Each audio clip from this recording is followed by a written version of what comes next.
സദ്ഗുരുവേ ശരണം. എല്ലാവർക്കും ലൈഫ് ഡിവൈൻ്റെ പുതിയ എപ്പിസോഡിലേക്ക് സ്വാഗതം. ഇപ്പോൾ ആധ്യാത്മിക വിഷയങ്ങളാണല്ലോ ഇപ്പോൾ ശ്രീ പറഞ്ഞുകൊണ്ടിരിക്കുന്നത്. അപ്പോൾ നമ്മളെല്ലാം സഹിക്കണം, ക്ഷമിക്കണം, അങ്ങനെയുള്ള കാര്യങ്ങൾക്കാണ് ഏറ്റവും കൂടുതൽ ഒരു പ്രാധാന്യം നമ്മളൊരു ആത്മീയ ജീവിതത്തിൽ കൽപ്പിച്ചുകൊണ്ടിരിക്കുന്നത്. പക്ഷെ ഇപ്പോൾ കഴിഞ്ഞ ദിവസം ഫേസ്ബുക്കിൽ ഒരാളുമായിട്ട് ശ്രീ ഇങ്ങനെ തർക്കിക്കേണ്ടി വന്നു വെച്ചാൽ അയാൾ വളരെ മോശമായിട്ട് തന്നെയാണ് അയാൾ സംസാരിച്ചത്. അപ്പൊ അതേ നാണയത്തിൽ തന്നെ ശ്രീയും മറുപടി കൊടുക്കുന്നുണ്ടായിരുന്നു. അപ്പൊ ഇതെല്ലാം കണ്ടുകൊണ്ടിരിക്കുന്നവരുണ്ടാവുമല്ലോ. അപ്പൊ അങ്ങനെ നമ്മളെ പേഴ്സണൽ പരിചയമുള്ള ഒരു ആള് വിളിച്ചിട്ട് പറഞ്ഞു, അയ്യോ ഇങ്ങനെ ശ്രീചേട്ടൻ ഇങ്ങനെ സംസാരിക്കുമെന്ന് വിചാരിച്ചില്ല, അത് വളരെ മോശമല്ലേ, അവര് പറഞ്ഞ അതേപോലെ തന്നെ. അപ്പം ഇവിടെ നമുക്ക് സംശയം വരുന്നത് എന്താണെന്ന് വെച്ചാൽ, അപ്പോൾ ആധ്യാത്മികമായിട്ടുള്ള കാര്യങ്ങൾ പറയുമ്പോൾ ഇങ്ങനെയുള്ള ഒരു വശം ഇതിന് ഒരാൾക്ക് ഉണ്ടാകാൻ പറ്റുമോ? അപ്പം നമ്മളൊരു മാതൃകയായിട്ട് എടുക്കുമല്ലോ ഇങ്ങനത്തെ കാര്യങ്ങൾ. അപ്പം ഏതാണ് അതിലൊരു ശരി, അല്ലെങ്കിൽ എന്താണ് ഇതിലെ ഒരു ക്ലാരിറ്റി വേണ്ടേ? അപ്പം അങ്ങനെ സംസാരിക്കാൻ പറ്റുമോ എന്നുള്ളത്. നമ്മളിപ്പോൾ പൊതുവായി ഈ മനസ്സുകൊണ്ട് എല്ലാവരെയും ഇങ്ങനെ ജഡ്ജ് ചെയ്യുന്ന ഒരു സാഹചര്യത്തിലൂടെയാണ് കടന്നു പോയിക്കൊണ്ടിരിക്കുന്നത്. പ്രത്യേകിച്ച് ഇപ്പോൾ നമ്മൾ ഈ സോഷ്യൽ മീഡിയ ഒക്കെ വന്നതോടുകൂടി എല്ലാവരും പരസ്പരം ഇങ്ങനെ ജഡ്ജ് ചെയ്യുന്ന ഒരു സാഹചര്യം ഉണ്ടായിരിക്കുകയാണ്. അപ്പോൾ ഇത്തരം സാഹചര്യങ്ങളിൽ എന്താണ് ഒരു ശരിയായ ഒരു ഓഥന്റിക് ആയിട്ടുള്ള ഒരു ജീവിതം എന്ന് ചോദിക്കുമ്പോൾ ഇതിനെക്കുറിച്ച് നമ്മൾ ചിന്തിച്ചു വരുമ്പോൾ ഇപ്പോൾ രണ്ട് തരം ജീവിതമുണ്ട്. അതായത് നമ്മുടെ അവയർനെസ്സിൽ ഹാർട്ട് ഓറിയന്റഡ് ആയിട്ടുള്ള ഒരു ജീവിതവും മനസ്സുകൊണ്ട് ശരി തെറ്റ് എന്നിങ്ങനെയുള്ളൊരു നിർവചനങ്ങൾ ബുദ്ധി കൊണ്ട് മനസ്സിലാക്കിയിട്ട് ഉള്ള ഒരു ബിഹേവിയർ എന്നുള്ള രീതിയിലുള്ള ജീവിതം. ഈ ബിഹേവിയർ ആയിട്ടുള്ള ഒരു സ്വഭാവം പാശ്ചാത്യ സംസ്കാരത്തിൽ നമ്മൾ പേഴ്സണാലിറ്റി ഡെവലപ്മെന്റ് എന്നെല്ലാം പറഞ്ഞുകൊണ്ട് പഠിച്ചു വന്ന ഒരു സംസ്കാരമാണ് ബിഹേവിയർ. അവർ ഒരു കച്ചവട സ്വഭാവത്തിൽ കച്ചവടം നടത്താൻ വേണ്ടിയുള്ള ഒരു കസ്റ്റമർ കെയർ ആണ്.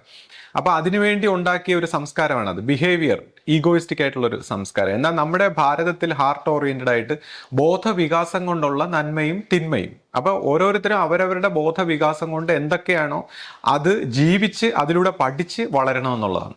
അവിടെ ഹിപ്പോക്രസി അല്ല. അപ്പോൾ ഇങ്ങനെ ഒരു രണ്ട് തരം ജീവിതങ്ങൾ ഇങ്ങനെ നമ്മുടെ മുമ്പിൽ കാണുമ്പോൾ ഏത് രീതിയിൽ ജീവിക്കണമെന്നുള്ളതാണ്. അപ്പൊ ഇവിടെ തന്നെ നമ്മുടെ ഇപ്പോൾ ഒരു സമൂഹത്തിന്റെ പശ്ചാത്തലം നോക്കിക്കഴിഞ്ഞാൽ ഇപ്പോൾ സമൂഹത്തിൽ സദാചാരവാദികൾ, സദാചാരമില്ലാത്തവർ, എന്നാൽ സ്പോണ്ടേനിയസ് ആയിട്ട് ഈ ലോസിനെ എല്ലാം അനുസരിച്ച് ജീവിക്കുന്നവർ, അതിനപ്പുറത്ത് ഒരു അവയർനെസ്സിൽ ഒരു സ്പോണ്ടേനിറ്റിയിൽ ജീവിക്കുന്നവർ, ഇങ്ങനെ പലതരത്തിലുള്ള ആൾക്കാരുണ്ട്. അപ്പോൾ ഏറ്റവും ബോധ തലത്തിൽ വർത്തിക്കുന്ന ആൾക്കാർ കുറവും ഈ അബോധമായ അൺകോൺഷ്യസ് ടെൻഡൻസിയിൽ പോകുന്ന ആൾക്കാർ കൂടുതലാണ്. അപ്പോൾ ഇത്തരം സാഹചര്യത്തിൽ ആണിത് ഒരു വലിയ കോംപ്ലിക്കേറ്റഡ് ആവുന്നത്. അപ്പോൾ ഞാൻ ഈ ഫേസ്ബുക്കിൽ സംസാരിക്കാനുണ്ടായ ഒരു സാഹചര്യം വിവരിക്കാം. എന്നെ സംബന്ധിച്ച് ഞാനൊരു സ്പോണ്ടേനിറ്റിയിൽ ജീവിക്കുന്ന ആളാണ്. അപ്പോൾ നമ്മുടെ ഹാർട്ട് ഓറിയന്റഡ് ആയിട്ട് എന്താണോ ആ ഉചിതമായ സിറ്റുവേഷനിൽ നമ്മൾ പെരുമാറേണ്ട, അത് നമ്മളിലൂടെ സംഭവിക്കണം എന്നുള്ള രീതിയിൽ ചിന്തിക്കുന്ന ആളാണ്.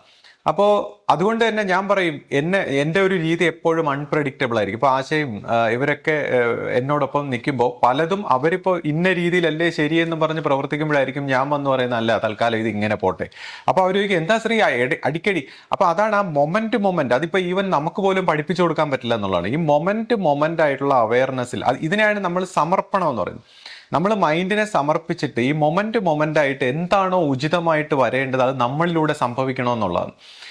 അപ്പോൾ ചിലപ്പോൾ നമുക്ക് ദേഷ്യപ്പെടേണ്ടി വരും, നമ്മൾ സ്നേഹിക്കും. പക്ഷേ എന്തായാലും നമ്മളിത് സ്വാർത്ഥപരമായി നമുക്ക് സഹിക്കാൻ കഴിയാത്തതുകൊണ്ടല്ല, നമ്മളവിടെ ഒരു കളക്റ്റീവായിട്ടുള്ള ഒരു നന്മയെ കരുതിയാണ് ഈ പ്രവർത്തനങ്ങളെല്ലാം നടത്തുന്നത്. ഇപ്പോൾ എൻ്റെ ജീവിതം പരിശോധിക്കുകയാണെങ്കിൽ ഞാനിപ്പോൾ ഒരുപാട് മേഖലകളിൽ, അതായത് ഇപ്പോൾ ചെറുപ്പം മുതലേ പല പല ഓഫീസുകളിൽ, ഇപ്പോൾ ഗവൺമെൻറ് തലത്തിലുള്ള ഓഫീസുകളിലായാലും പ്രൈവറ്റ് ബാങ്ക് പോലുള്ള സ്ഥാപനങ്ങൾ, പോസ്റ്റ് ഓഫീസുകൾ, ഇങ്ങനെയുള്ള പല സ്ഥലങ്ങളിലും പല രീതിയിലുള്ള പ്രവർത്തനങ്ങളിൽ കുഴപ്പങ്ങൾ വരുമ്പോൾ അവർ കർത്തവ്യ നിർവഹണത്തിൽ പിറകിലാകുമ്പോൾ ഞാൻ വിചാരിക്കും അത് ഞാൻ സഹിച്ചാൽ മതി എന്ന് പറഞ്ഞ് പോകുമ്പോഴും ഞാൻ ആ സമയത്ത് ഇപ്പോൾ എനിക്ക് സഹിക്കുന്നേക്കാൾ ഉപരി ഇത് ഒരുപാട് പേരെ ബാധിക്കുന്ന ഒരു കാര്യമാണ്. അപ്പം നമ്മൾ ഇവിടെ എന്തെങ്കിലും ഒരു പ്രവൃത്തി ചെയ്തില്ലെങ്കിൽ അത് സമൂഹത്തിന് ഒരു നന്മ ഉണ്ടാക്കണമെങ്കിൽ നമ്മൾ പല സ്ഥലത്തും പല രീതിയിലുള്ള കംപ്ലൈൻറ്റുകളും അതിൻ്റെ ഹെഡ് ഓഫീസിലും അതിൻ്റെ പല തലങ്ങളിലും പ്രവർത്തിച്ചിട്ട് ഇങ്ങനെ ഒരു മാറ്റങ്ങൾ വന്നിട്ട്, അപ്പം ഞാൻ എൻ്റെ മേഖലയിൽ ഇങ്ങനെ ഇടപെടുമ്പോൾ പല കാര്യങ്ങളും ഇങ്ങനെ ഇടപെടാറുണ്ട് നിവൃത്തിയില്ലാത്ത സാഹചര്യങ്ങൾ വരുമ്പോൾ. അപ്പം ഞാൻ ഈ സഹിക്കണം ക്ഷമിക്കണമെന്ന് പൊതുവെ പറയുന്നതെന്ന് വെച്ചാൽ നമ്മുടെ റിലേഷൻഷിപ്പിൽ, ഇപ്പം നമ്മുടെ വീട്ടിലും നമ്മുടെ ഓഫീസിലും നമ്മൾ ഇടപെടുന്ന സാഹചര്യങ്ങളിൽ ഒരുപാട് വ്യക്തികൾ പലതരത്തിൽ പെരുമാറുമ്പോൾ അവർ മനഃപൂർവ്വമായിട്ടോ അങ്ങനെയൊന്നും അല്ലാതെ നോർമലായിട്ട് പെരുമാറുന്നത് പോലും ഈ സ്വാർത്ഥ മനസ്സുകളിൽ നമ്മൾ ഒരു അഹന്താ സ്വഭാവത്തിൽ സഹിക്കാൻ പറ്റാത്ത വ്യക്തികളുണ്ട്. എന്ന് വെച്ചാൽ ഏകപക്ഷീയമായി തനിക്ക് വേണ്ടി മാത്രമുള്ളതാണ് ജീവിതം എന്നുള്ള രീതിയിൽ ചിന്തിക്കുന്ന വ്യക്തികളെ സംബന്ധിച്ച് എല്ലാം പ്രശ്നമാണ്. അപ്പൊ അതുപോലെ നമ്മൾ കളക്റ്റീവായിട്ട് സഹിക്കണം എന്നുള്ളതാണ്. ഇപ്പൊ നമ്മളൊരു വീട്ടിൽ വരുമ്പോൾ വീട് തൻ്റെ ഒരു സെന്ററിൽ നിൽക്കാതെ വീടെന്ന് പറയുന്ന ഒരു കളക്റ്റീവ് കോൺഷ്യസ്നെസ്സിന്റെ നന്മയെ കുറിച്ച് ചിന്തിക്കുമ്പോൾ അയാൾ പല വിട്ടുവീഴ്ചകളും ചെയ്യും. നമ്മൾ നാട്ടിലേക്ക് ഇറങ്ങുമ്പോൾ നാടെന്ന് പറയുന്ന ഒരു കളക്റ്റീവ് കോൺഷ്യസ്നെസ്സിനെ കുറിച്ച് ചിന്തിക്കുമ്പോൾ അയാൾ അതിനനുസരിച്ച് ഒരു അഡ്ജസ്റ്റ്മെന്റ് വരുത്തുകയാണ്. ഒരു ഓഫീസിൽ ചെല്ലുമ്പോൾ, ഒരു ആശ്രമത്തിൽ ചെല്ലുമ്പോൾ, ഒരു രാജ്യത്തിൽ നിൽക്കുമ്പോൾ, അപ്പൊ ഇതെല്ലാം ഒരു കളക്റ്റീവായിട്ടുള്ള തൻ്റെ ഈഗോയിസ്റ്റിക് സെന്ററിൽ നിൽക്കാതെ കളക്റ്റീവായിട്ടുള്ള ഒരു സ്വഭാവത്തെ ചിന്തിക്കണമെന്നാണ് അർത്ഥിക്കുന്നത്. അതിന്റെ അർത്ഥം ഒരിക്കലും ഈ വൃത്തികേട് കാണിക്കുന്നവരോ അല്ലെങ്കിൽ അപമര്യാദയും തോന്നിവാസങ്ങളെല്ലാം പ്രവർത്തിക്കുന്ന എല്ലാം സഹിക്കണമെന്നല്ല ഈ പറഞ്ഞത്. ഈ കളക്റ്റീവായിട്ടുള്ള നിത്യജീവിതത്തിലുള്ള ഈ സഹനത്തെക്കുറിച്ചാണ് പറഞ്ഞത്. അതൊരു വിഷയം. പിന്നെ ഈ പിന്നെ ചിലർ പറയും ഇപ്പോൾ നമ്മൾ ഒരു കരണം കാണിക്കുമ്പോൾ മറുകരണം കാണിച്ചു കൊടുക്കണം. അപ്പോൾ സന്യാസ സ്വഭാവത്തിൽ അങ്ങനെ പറയാറുണ്ട്. തീർച്ചയായിട്ടും ഒരു സന്യാസ ഭാവത്തിലേക്ക് നമ്മൾ പ്രാക്ടീസ് ചെയ്യുമ്പോൾ അതെല്ലാം നല്ലതാണ്. അപ്പോൾ അതിനെക്കുറിച്ചുമല്ല, അതെല്ലാം നമ്മൾ സഹിച്ച് തന്നെ വളരണം. കാര്യം നമുക്ക് സഹിക്കാൻ കഴിയുന്നില്ല എങ്കിൽ നമ്മൾ അതൊരു പരീക്ഷണമായിട്ട് എടുത്ത് സഹിക്കാൻ നോക്കണം. പക്ഷെ നമ്മൾ സഹിച്ചു കഴിഞ്ഞ് നമുക്ക് സഹിക്കുന്ന ഒന്നും അല്ല പ്രശ്നം. പക്ഷെ ഇതൊരു കളക്റ്റീവായിട്ടുള്ള ഒരു നന്മയെ കരുതിയാണെങ്കിൽ അവിടെ നമ്മൾ എങ്ങനെ ഇടപെടണമെന്നുള്ളതാണ്. ഇപ്പോൾ ഞാനിപ്പോൾ നമ്മുടെ വീട്ടിൽ ഉള്ള ഒരു കാര്യങ്ങളിൽ ഇടപെടുമ്പോൾ ഞാൻ മിക്കവാറും പലപ്പോഴും ദേഷ്യപ്പെടുമ്പോൾ, ഇപ്പോൾ ആൾക്കാർ വരിക്കും നമ്മുടെ വീട്ടിൽ എന്തിനാണ് ഞാൻ ഈ ദേഷ്യപ്പെടുന്ന മിക്കവാറും നമ്മുടെ വീട്ടിൽ ഓരോരുത്തരടുത്തും വളരെ നൈസായിട്ട് പെരുമാറുന്നത് എങ്ങനെ എന്ന് പഠിപ്പിക്കാൻ വേണ്ടിയാണ്. അതായത് വളരെ നൈസായിട്ട് ഇപ്പോൾ ഒരു ഇൻസെൻസിറ്റീവ് ആയിട്ടുള്ള ഒരു വേർഡ് വന്നാൽ ഞാൻ അതിൽ ഇടപെടും.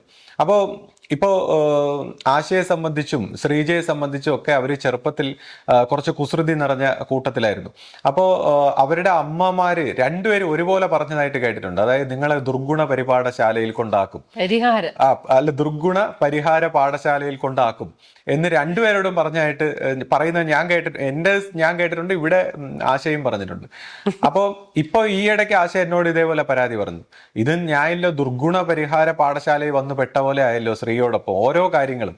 അപ്പോൾ സത്യം പറഞ്ഞാൽ ഇവരെല്ലാം വളരെ നല്ല, അതായത് ആശയും ശ്രീജയൊക്കെ വളരെ മെച്ചുവർ ആയിട്ടുള്ള വളരെ നല്ല രീതിയിലാണ്. പക്ഷെ അതിലും ഒരു ചെറിയ പാളിച്ച എന്തെങ്കിലും വന്നാൽ ഞാൻ കയറി ഇടപെടും. എന്നിട്ട് ഞാനതൊരു വലിയ വഴക്കാക്കും. അപ്പോൾ അതെന്തിനാണെന്ന് ചോദിച്ചാൽ ഇത് എൻ്റെ ഒരു വിഷയം, എനിക്ക് സഹിക്കുന്ന കാര്യമില്ല, ഞാൻ സഹിക്കുക എന്നുള്ള അല്ല ഇവിടുത്തെ വിഷയം. ഈ രീതിയിൽ ചെറിയ എന്തെങ്കിലും ഒരു പാളിച്ച വന്നു പോയാൽ ഒരു കൂട്ടുകുടുംബത്തിന്റെ ഒരു രീതിയിൽ അത് മുന്നോട്ട് കൊണ്ടുപോകാൻ പറ്റില്ല. അപ്പൊ ഇനിയിപ്പോൾ വിഷയം നമ്മൾ മാറിപ്പോണം. എന്നാലും കൂട്ടുകുടുംബം എന്തിന്?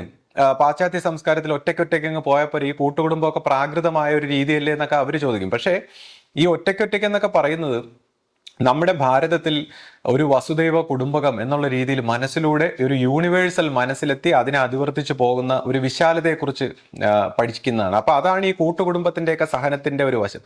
പാശ്ചാത്യ സംസ്കാരത്തിൽ ഒറ്റയ്ക്കൊറ്റയ്ക്ക് അവർ അണുകുടുംബമായി ഇപ്പോൾ ഒറ്റയ്ക്കൊറ്റയ്ക്ക് പോകുന്നതിനെ കുറിച്ചാണ്, സ്വാതന്ത്ര്യം എന്ന് പറഞ്ഞുകൊണ്ട്.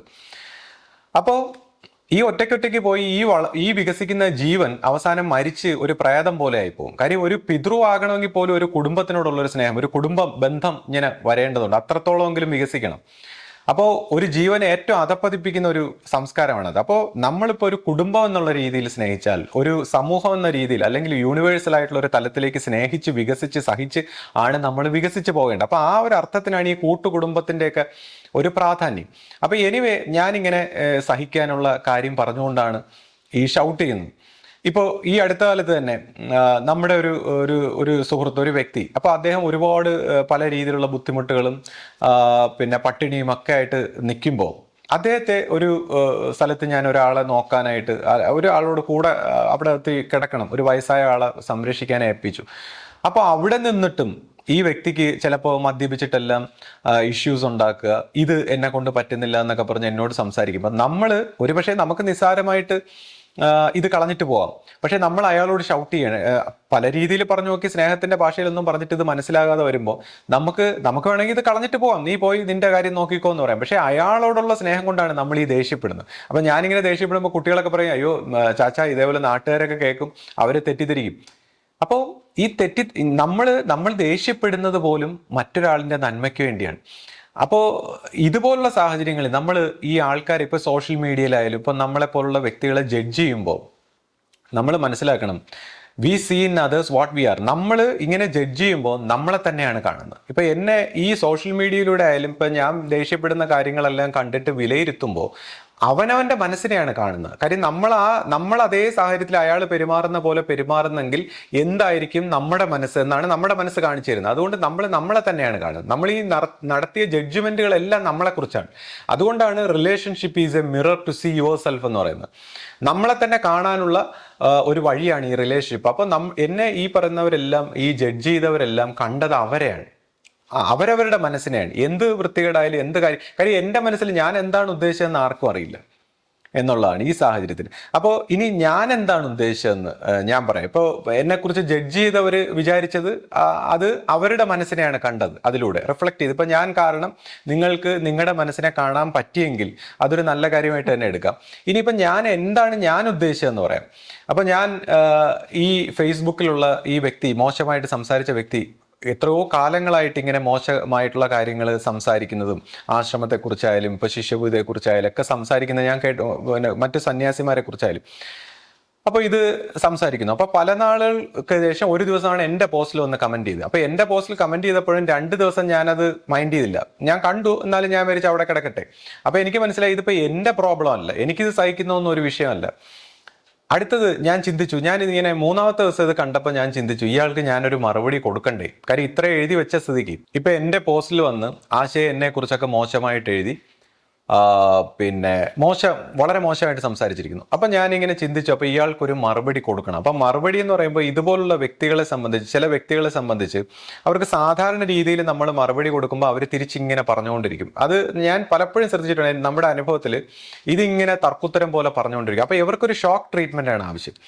ഇപ്പോൾ ഇതിനെക്കുറിച്ച് പറയുന്നത്, ഇപ്പോൾ ഭഗവത്ഗീതയിലും ഒക്കെ പറയുന്നു, ഭഗവാൻ ഇങ്ങനെ പറയുന്നതായിട്ടാണ് വ്യാസ മഹർഷി എഴുതി വെച്ചേക്കുന്നത്. അതായത് ഏറ്റവും വലിയ ദേവനിൽ ദേവൻ ഞാൻ, ഏറ്റവും വലിയ ദാനവനിൽ ദാനവൻ, രാക്ഷസനിൽ രാക്ഷസൻ, എല്ലാത്തിലും ഉള്ളത് ഭഗവാൻ തന്നെയാണ്. അതായത് ഭഗവാൻ തന്നെയാണ് എല്ലാത്തിലും ഉള്ളത്, തിന്മയിലും നന്മയിലും എല്ലാം ഉള്ളത് ഭഗവാൻ തന്നെയാണ്, ആത്യന്തികമായ ഒരു തലത്തിൽ നിന്നാണ്. അപ്പോൾ നമ്മൾ പുരാണങ്ങളിലൊക്കെ രാക്ഷസന്മാരുടെ നിഗ്രഹത്തിന് വേണ്ടി ഈ മഹാശിവനും അല്ലെങ്കിൽ ഇവരൊക്കെ കാളിയായിട്ടും മറ്റ് എന്താണ് പല രൂപങ്ങൾ, താണ്ഡവ രൂപങ്ങളൊക്കെ സ്വീകരിക്കുന്ന കണ്ടിട്ടുണ്ട്. അപ്പോൾ ഇതെല്ലാം സൂചിപ്പിക്കുന്നത് ചില സമയങ്ങളിൽ ഇതുപോലുള്ള രാക്ഷസ സ്വഭാവത്തിൽ മോശമായിട്ടൊക്കെ പെരുമാറുന്നവരെ നിയന്ത്രിക്കാൻ വേണ്ടി നമ്മളും ഈ സ്പിരിച്വലായിട്ട് വരുന്നവർ അല്ലെങ്കിൽ സ്പിരിച്വൽ പാത്തിൽ വരുന്നവർ ഇപ്പോൾ ഒരു ഓർഗനൈസേഷനിലോ ഇപ്പോൾ സന്യാസ സ്വഭാവത്തിലൊക്കെ വന്നു കഴിഞ്ഞാൽ അവർക്ക് ലിമിറ്റേഷൻ ആയി കഴിഞ്ഞാൽ അവർക്ക് പെരുമാറാൻ പറ്റില്ല, അവർക്കൊന്നും സംസാരിക്കാൻ പറ്റില്ല. കാര്യം മറ്റുള്ളവർ ഇതെല്ലാം ജഡ്ജ് ചെയ്യാൻ വേണ്ടി ഇരിക്കുന്ന ഒരു സാഹചര്യത്തിൽ അപ്പോൾ അത്തരക്കാരെ മുതലെടുക്കാൻ വേണ്ടിയാണ് ഇതുപോലുള്ള ആൾക്കാർ സംസാരിക്കുന്നത്. കാര്യം നമുക്കൊന്നും തിരിച്ച് സംസാരിക്കാൻ പറ്റില്ല എന്നുള്ളൊരു വ്യക്തമായ ബോധമുള്ളതുകൊണ്ട് ഇവരെന്തും വിളിച്ച് പറയുകയാണ്. അപ്പം ഞാൻ വിചാരിച്ചു ഇനിയിപ്പോൾ നമ്മളിപ്പോൾ ഒരു സംഹാര താണ്ഡവത്തിൻ്റെ ആവശ്യമുണ്ട് ഇവിടെ.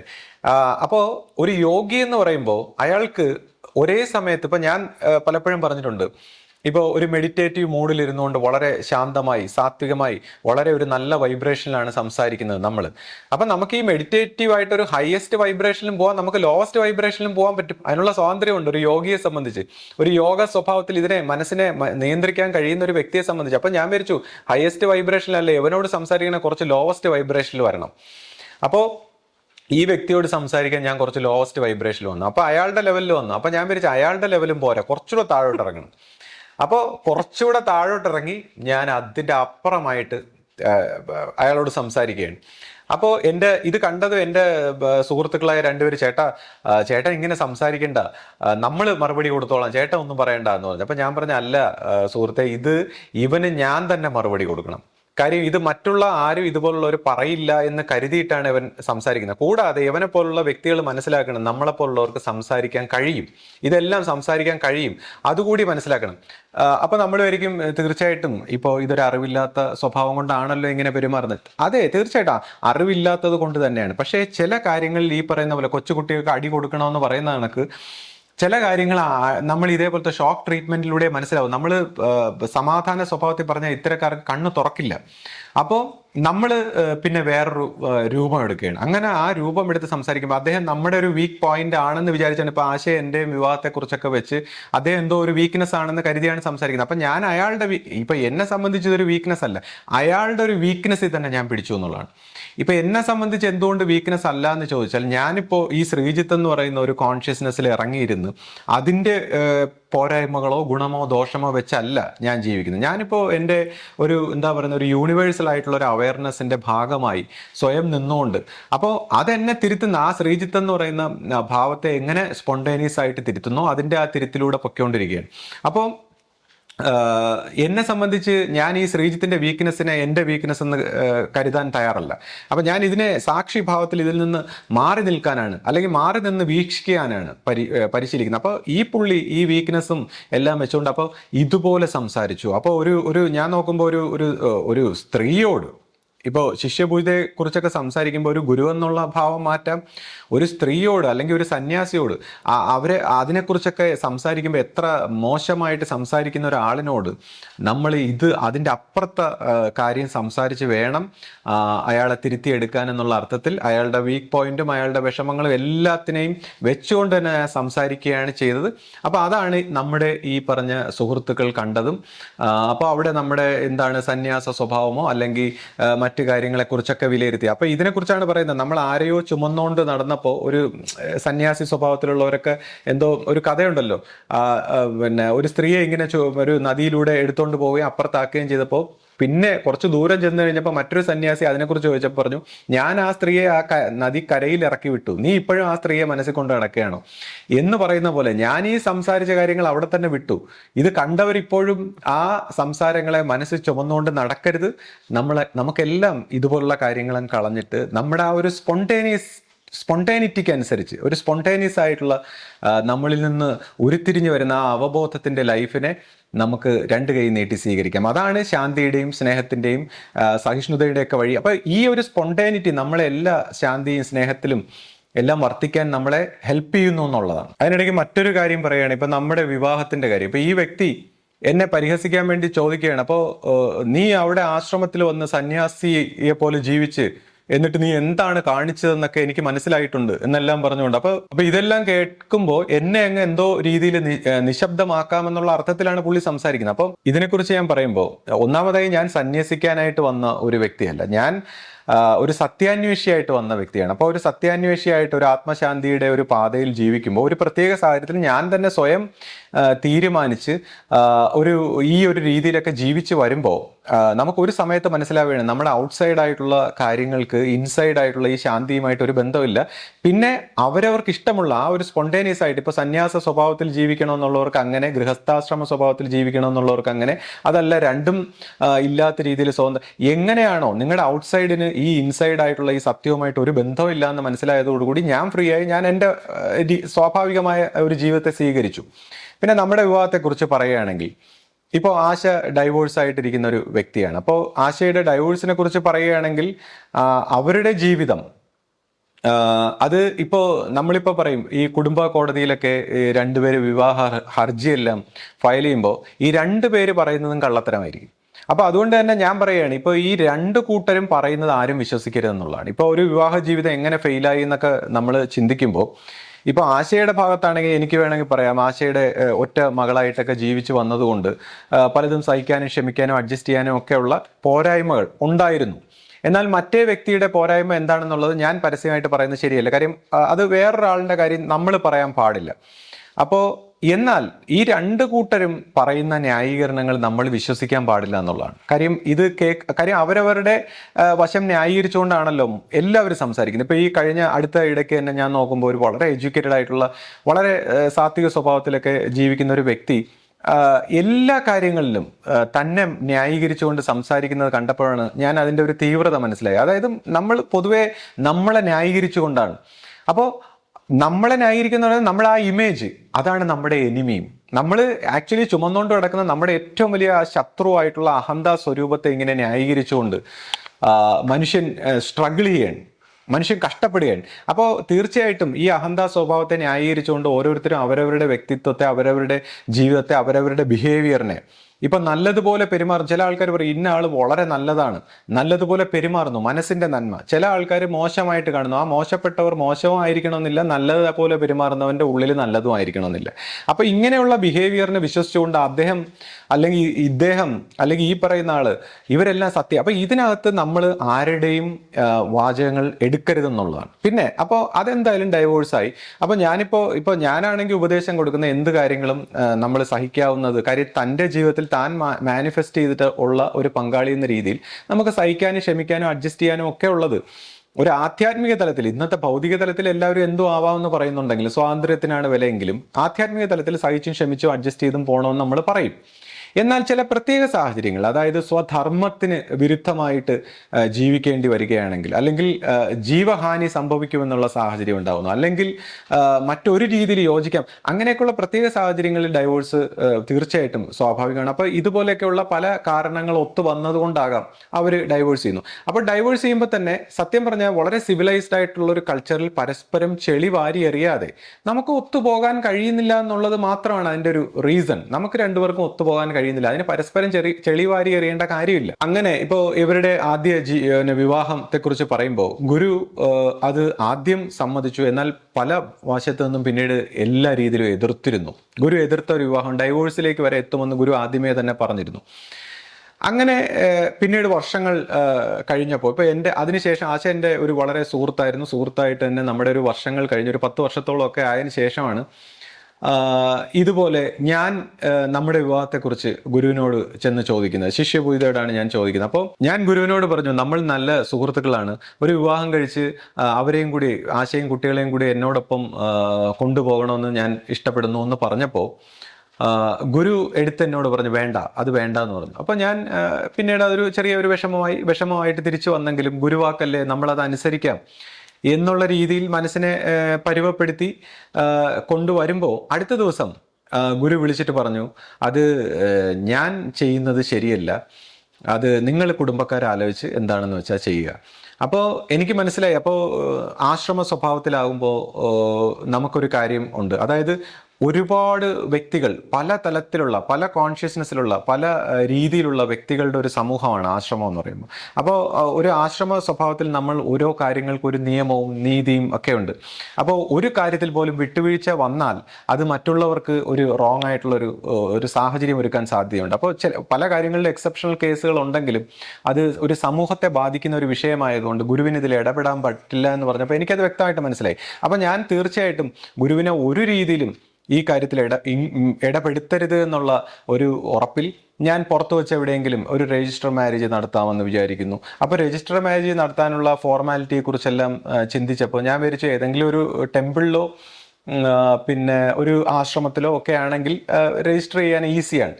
അപ്പോൾ ഞാൻ സ്വാഭാവികമായിട്ട് ചിന്തിച്ചപ്പോൾ ടെമ്പിൾ സ്വഭാവത്തിൽ നമ്മളങ്ങനെ പോകാറില്ല. പിന്നെ ഒരു ആശ്രമ സ്വഭാവത്തെ ചിന്തിച്ചപ്പോൾ ആര്യ സമാജമൊക്കെ ഉണ്ട്. അപ്പോഴാണ് ഈ ശ്രീനാരായണ ആശ്രമം, ചെമ്പഴന്തിയിലുള്ള ആശ്രമത്തെക്കുറിച്ച് ചിന്തിക്കുന്നതും. അപ്പോൾ നമ്മുടെ ഗുരു വർഷങ്ങളോളം അവിടെ സർവീസ് ചെയ്തിട്ടുള്ളതായിട്ടൊക്കെ നമ്മൾ വായിച്ചിട്ടുണ്ട്.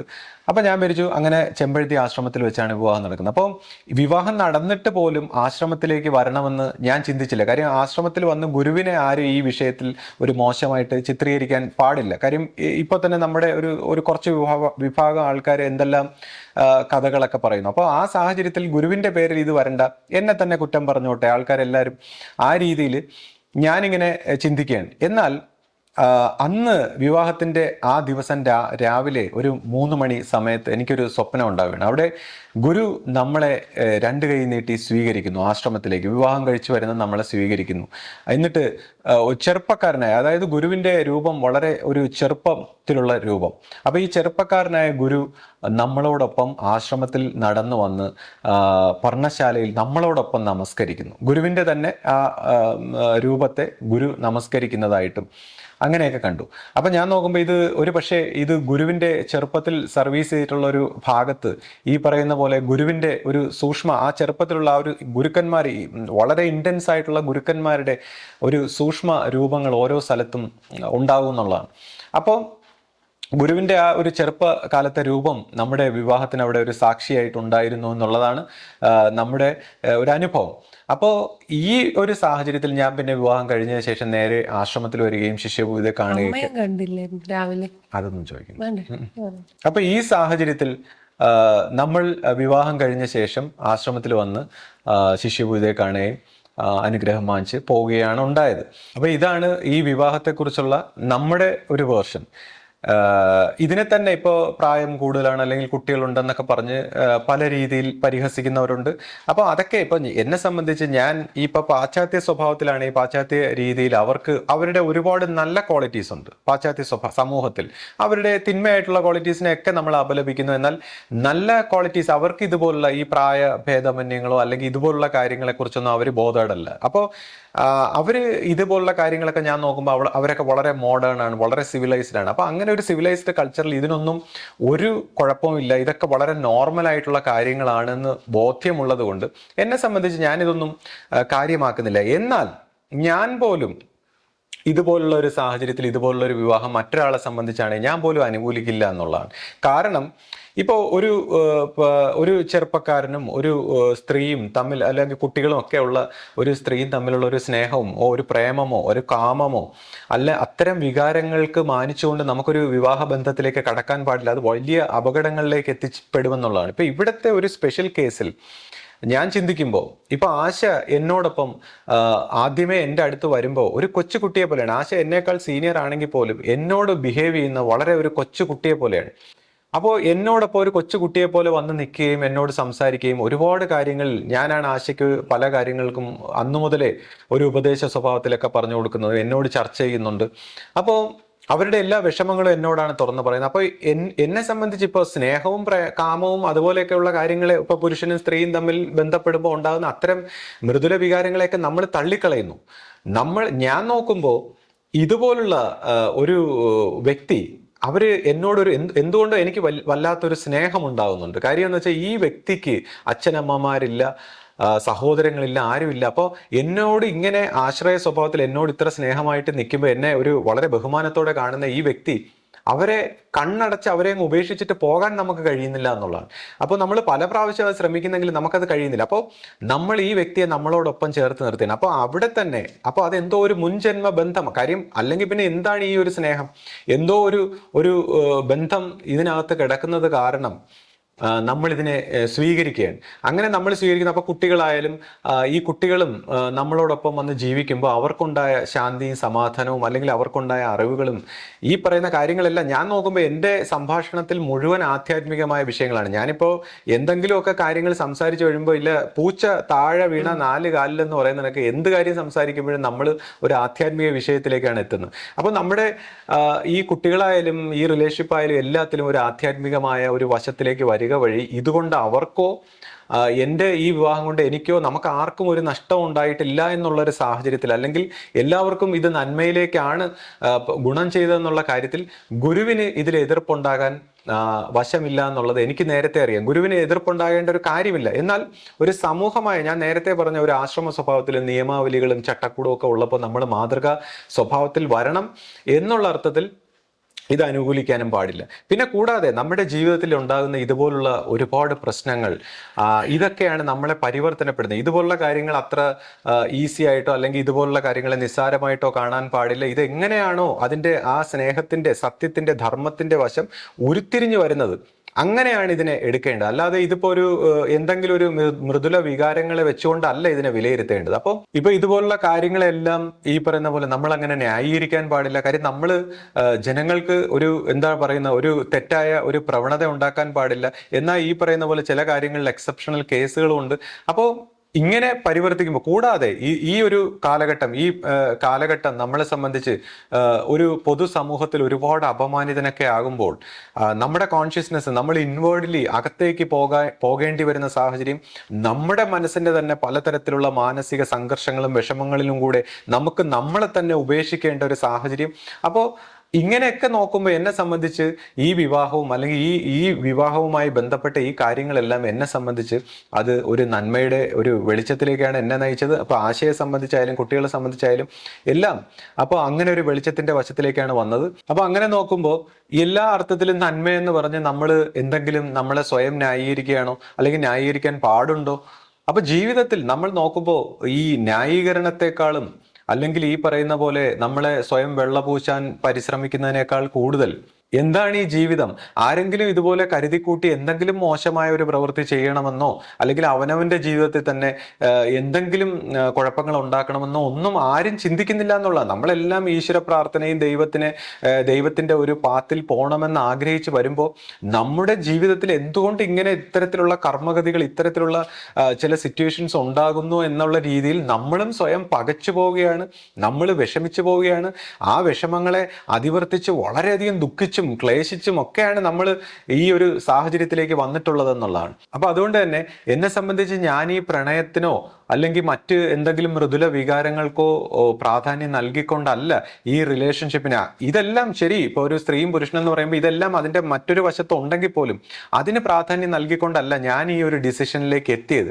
അതുകൊണ്ട് തന്നെ ഇപ്പോൾ ഞാൻ കുട്ടികളോടൊക്കെ ഇപ്പോൾ എന്താണ് ഈ ഇടയ്ക്കൊക്കെ കുറച്ച് ചില പ്രണയത്തെക്കുറിച്ച് അല്ലെങ്കിൽ പ്രണയത്തിന്റെ ഒരു പ്രോബ്ലത്തെക്കുറിച്ചെല്ലാം ചില വോയിസ് ഒക്കെ ഇടുമ്പോൾ ചിലർ ചോദിച്ചു, നിങ്ങൾക്ക് ഇത് എങ്ങനെ സംസാരിക്കാൻ കഴിയും, നിങ്ങൾ ഇതല്ലേ കാണിച്ചു. അപ്പോൾ നമ്മുടെ വിവാഹത്തിന് വെറും ഒരു പ്രണയത്തിന്റെ സാഫല്യത്തിന് വേണ്ടിയാണ് ഈ പറയുന്ന ഒരു കാര്യത്തിലേക്ക് ഞാൻ എത്തിയെന്ന് വിചാരിച്ചാൽ അവിടെയാണ് നമ്മുടെ ഒരു കാഴ്ചപ്പാട്, ഒരു ജഡ്ജ്മെന്റിൽ വീണ്ടും നമ്മൾ തെറ്റുകയാണ്. കാര്യം എന്നെ സംബന്ധിച്ച് ഇതൊരു മാനുഷിക മൂല്യത്തിനും ഒരു സ്നേഹത്തിനും ഒരു ഒരു ഒരു ഒരു ഒരു കൂട്ടത്തെ ഒരു ആധ്യാത്മികമായ പുരോഗതിക്കും എല്ലാം ആണ് ഞാൻ മുൻതൂക്കം നൽകിയത്, മറ്റു കാര്യങ്ങളില്ല എന്നുള്ളതല്ല. അപ്പോൾ സ്വാഭാവികമായിട്ട് ഇപ്പൊ കുട്ടികളെയൊക്കെ ഈ പ്രണയത്തിന്റെ കാര്യം പറയുമ്പോൾ ഞാൻ പറയും, പൊതുവെ ഇങ്ങനെ പറയാറുണ്ട്, അതായത് ഭൂമിയും ചന്ദ്രനും കൂടി നടത്തുന്ന കൃഷിയാണ് മനുഷ്യൻ. അപ്പോൾ മനുഷ്യരെന്ന് പറയുന്ന ഭൂമിയും ചന്ദ്രനും കൂടെ നടത്തുന്ന കൃഷിയാണ്. ഭൂമി മെറ്റീരിയൽ ആയിട്ടുള്ള ബുദ്ധിയും ചന്ദ്രൻ ഇമോഷനും. അപ്പോൾ ഈ പിതൃ സ്വഭാവത്തിൽ എത്തിയിരിക്കുന്ന ജീവനുകളെല്ലാം ചന്ദ്രനുമായിട്ട് ബന്ധപ്പെട്ടതാണ്. അപ്പോൾ ഈ പിതൃക്കൾക്ക് ജനിക്കാൻ വേണ്ടി പിതൃക്കൾ ഈ പറയുന്ന രണ്ട് വ്യക്തികളെ കാണുമ്പോൾ ഈ ശരീരങ്ങളെ തമ്മിൽ ആകർഷിപ്പിച്ച് എന്താ പറയുക, അടുത്ത ഒരു പ്രോജനി, അടുത്ത ഒരു സന്തതി പരമ്പരയിലേക്ക് എത്തിക്കുക എന്നുള്ളതിൽ ഉണ്ടാക്കുന്ന ഒരു ഇമോഷനാണ് പ്രേമം. അപ്പോൾ അതോടുകൂടി ആ പ്രേമം അവിടെ തീർന്നു എന്നുള്ളതാണ്. ഈ സന്തതി പരമ്പരയിലേക്ക് എത്താൻ വേണ്ടി മാത്രമുള്ള ഒരു പ്രകൃതിയുടെ ഒരു പ്രോസസ്സാണ്. നമ്മുടെ ഡിവൈൻ സെന്ററിനോട് അടുപ്പിച്ച് ഒരു ഇമോഷൻ തന്നിട്ട് നമ്മളെ ഈ ഒരു തലമുറ പിതൃക്കൾ ചെയ്യുന്ന ഒരു ഇമോഷനാണ് നമ്മളിങ്ങനെ പറയും. അപ്പൊ അതുകൊണ്ട് തന്നെ വളരെ ബയോളജിക്കലായിട്ടുള്ള ഈ ഒരു സ്വഭാവത്തെ അഫ്കോഴ്സ് ഒരു മെജോറിറ്റി ആയിട്ടുള്ള സമൂഹം അതിൽ തന്നെയാണ് പോകുന്നത്. അത് പോട്ടെ, അതിനെക്കുറിച്ചല്ല ഞാൻ പറയുന്നത്. എന്നാൽ നമ്മളൊരു സ്പിരിച്വൽ അറ്റ്മോസ്ഫിയറിൽ വരുമ്പോൾ ഇതുപോലുള്ള പുള്ളുകൾ, പ്രകൃതിയുടെ പുള്ളിനെ അതിവർത്തിച്ചുകൊണ്ട് നമുക്ക് വീണ്ടും സ്നേഹമുണ്ടോ, നമുക്ക് മറ്റെന്തെങ്കിലും ആധ്യാത്മികമായ ഉയർച്ചയുണ്ടോ എന്നെല്ലാം നോക്കിയിട്ടാണ് ഈ വിവാഹത്തെക്കുറിച്ച് നമ്മൾ ചിന്തിക്കുന്നത്. അതിനുശേഷം വീണ്ടും ഇപ്പൊ ഈവൻ ജന്മാന്തര ബന്ധങ്ങൾ ഉണ്ടെങ്കിൽ പോലും അതിനെയും അതിവർത്തിക്കാൻ, അതിനെയും നമ്മൾ അതിവർത്തിച്ച് പോകാനുള്ള രീതിയിലാണ് ആധ്യാത്മിക വഴി നമ്മളെ നയിക്കുന്നത്. അപ്പോൾ സ്വാഭാവികമായിട്ടും നമ്മൾ ചിലപ്പോൾ ഒരു പക്ഷേ ജന്മാന്തര ബന്ധങ്ങൾ ചിലപ്പോൾ അതിനെ പൊട്ടിച്ച് പോകേണ്ട ഒരു അവസ്ഥ ഉണ്ടായിരുന്നിരിക്കാം. എനിവേ നമ്മളെ സംബന്ധിച്ച് അത് ഈ രീതിയിലേക്ക് പരിണമിച്ചു. ശ്രീ, നമ്മുടെ വിവാഹത്തിന് തൊട്ടു മുമ്പ് നമ്മൾ ഫോണിൽ സംസാരിക്കുന്ന ഒരു സമയമുണ്ടല്ലോ, അപ്പൊ അത് ഒളിച്ചു നിന്ന് കേട്ടിട്ട് അയാള് ശിഷ്യപൂജിതയെ അറിയിച്ചപ്പോൾ അതെന്താണ് എന്നുള്ളതെല്ലാം കണ്ടുപിടിച്ചുകൊണ്ട് വരാൻ പുള്ളിയെ ഏൽപ്പിച്ചത് ശിഷ്യപൂജിതയാണ് എന്നാണ് പുള്ളി പറഞ്ഞത്. അപ്പോൾ ഇത് കേട്ടപ്പോൾ എനിക്ക് തോന്നി, ഇത് നമ്മൾ ശിഷ്യപൂജിതയായിട്ട് നമ്മളെ തെറ്റിക്കാനുള്ള എന്തെങ്കിലും ഒരു ടെക്നിക്കാണോ എന്ന് എനിക്ക് അറിഞ്ഞുകൂടാ. പക്ഷെ എന്താണ് അതിനെ ശ്രമിക്കാൻ കുറിച്ച് പറയാനുള്ളത്? ആദ്യമായിട്ട് ഈ ഫോണിൽ സംസാരിച്ചുകൊണ്ടിരുന്ന ഒരു കാലം എന്നൊക്കെ ആശയം ഇങ്ങനെ പറയുമ്പോൾ അതത്ര വളരെ നിസ്സാരവൽക്കരിച്ച് പറയാൻ പാടുള്ള ഒരു കാര്യമല്ല. കാര്യം നമ്മളിപ്പോൾ ഒരു ആശ്രമ സ്വഭാവത്തിൽ ഒരുപാട് വ്യക്തികൾ കളക്റ്റീവായിട്ട് കുറച്ച് ആൾക്കാരെ നിയന്ത്രിച്ചുകൊണ്ട് പോകാനുള്ള ഒരു ബുദ്ധിമുട്ട് നമ്മൾ ആലോചിക്കണം. അപ്പം പ്രത്യേകിച്ച് ഇങ്ങനെ ഒരു ആധ്യാത്മിക മാർഗത്തിൽ. അപ്പോൾ ആ സാഹചര്യത്തിൽ ഇങ്ങനെ ഫോണിൽ സംസാരിച്ചു എന്നൊക്കെ പറയുമ്പോൾ തന്നെ അത് പൊതുവെ പുറത്തുള്ള ഒരു സാഹചര്യത്തിൽ പ്രായപൂർത്തിയായ വ്യക്തികൾ സംസാരിക്കുന്നതിലൊന്നും തെറ്റില്ലെങ്കിൽ പോലും ഒരു ആശ്രമ സ്വഭാവത്തിൽ ഇത് വളരെ സൂക്ഷിക്കേണ്ട ഒരു കാര്യമാണ്. അപ്പോൾ ഇതൊരു ഒട്ടും മാതൃകാപരമായ ഒരു കാര്യവുമല്ല. അപ്പോൾ അതുകൊണ്ട് തന്നെയാണ് ഇപ്പോൾ എന്നെ സംബന്ധിച്ച് ഞാൻ എൻ്റെ ജീവിതത്തിൽ ആ സമയത്ത് ആശ്രമത്തിൽ നിന്ന് മാറി നിന്നതും അല്ലെങ്കിൽ ഇപ്പോൾ പോലും ഒരു ഒഫീഷ്യലായിട്ടുള്ള പല കാര്യങ്ങളിൽ നിന്ന് ഞാൻ മാറി നിൽക്കുന്നത് നമ്മുടെ ജീവിതത്തിൽ എന്തുകൊണ്ടോ ഇത്തരത്തിലുള്ളൊരു കർമ്മഗതി നമ്മൾ ആരും മനഃപൂർവ്വം സൃഷ്ടിച്ചതല്ല. നമ്മൾ അതിലേക്ക് നമ്മുടെ കർമ്മഗതി നമ്മൾ ആ രീതിയിലേക്ക് എത്തിച്ചപ്പോൾ അതിൻ്റെ ഒരു വിഷമം കൊണ്ട് തന്നെയാണ് തീർച്ചയായിട്ടും അതിൻ്റെ എല്ലാ ഉത്തരവാദിത്തങ്ങളും അതിൻ്റെ വിഷമങ്ങളും എല്ലാം നമ്മൾ ഉൾക്കൊണ്ടുകൊണ്ട് നമ്മൾ കുറച്ച് എല്ലാത്തിൽ നിന്ന് മാറി നിൽക്കുകയാണ്. നമ്മൾ അതിൻ്റെ ഒരു പിന്നെ അതിൻ്റെ ഒരു ആശ്രമ ഉചിതമായ ഒരു മാതൃകാപരമായ ഒരു സ്വഭാവം എല്ലാ തരത്തിലും വരണമല്ലോ.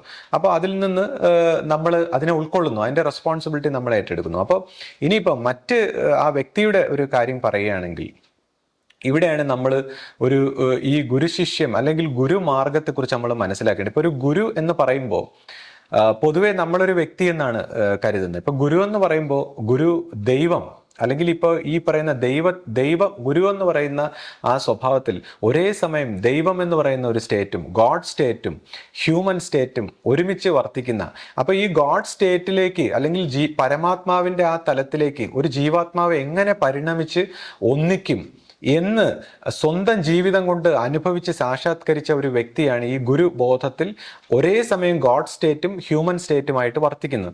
അപ്പോൾ ഈ ഗോഡ് സ്റ്റേറ്റിൽ ഇരിക്കുന്ന ദൈവം എന്ന് പറയുമ്പോൾ ഏതൊരു കള്ളനോടൊപ്പവും ഏത് ചതിയിലും വഞ്ചനയിലും ഏത് പ്രവൃത്തിയിലും എല്ലാവരോടും ഒരേ സമയമുള്ളതാണ് പരമാത്മാവ് എന്ന് പറയുന്ന ആ പരമബോധം. ആ പരമബോധം ഇല്ലാതെ ആർക്കും ഇവിടെ ഒരു പ്രവൃത്തിയും ചെയ്യാൻ പറ്റില്ല.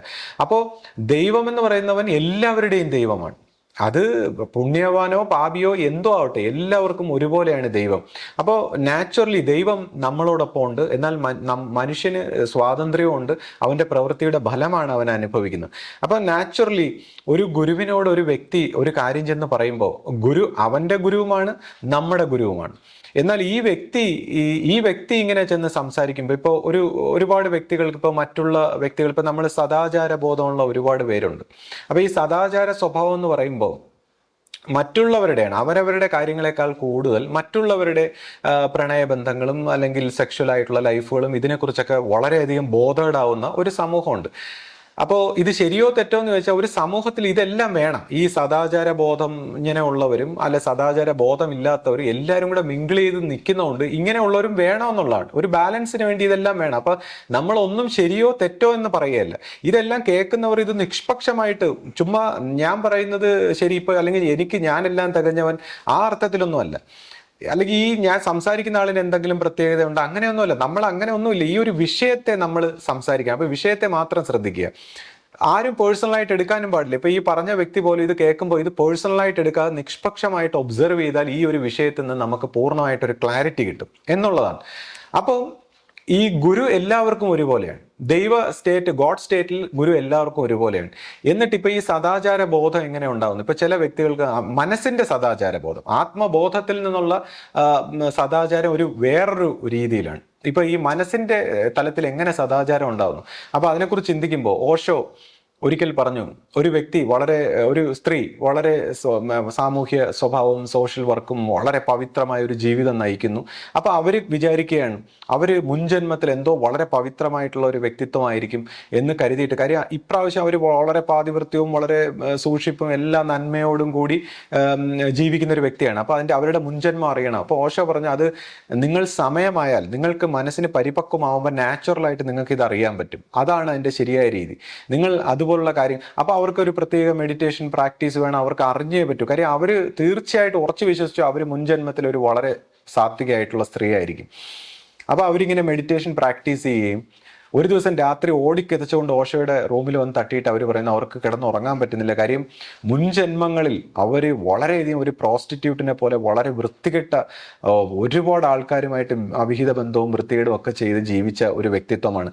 ആ ജന്മത്തിലുള്ള ഈ ഒരു വൃത്തികേടിൻ്റെ ഫലമായിട്ട്, ജീവന്റെ ഒരു മടുപ്പിന്റെ ഫലമായിട്ടാണ് ജീവൻ നേരെ ഓപ്പോസിറ്റ് ആയിട്ടുള്ള ഒരു സിറ്റുവേഷനിൽ ഇപ്പോൾ ജനിപ്പിച്ചേക്കുന്നത്. അപ്പം ഈ മനസ്സിൽ നിന്നുകൊണ്ടുള്ള ഈ സദാചാരം എന്ന് പറയുമ്പോൾ എപ്പോഴും ഓപ്പോസിറ്റുകളാണ്. നമ്മൾ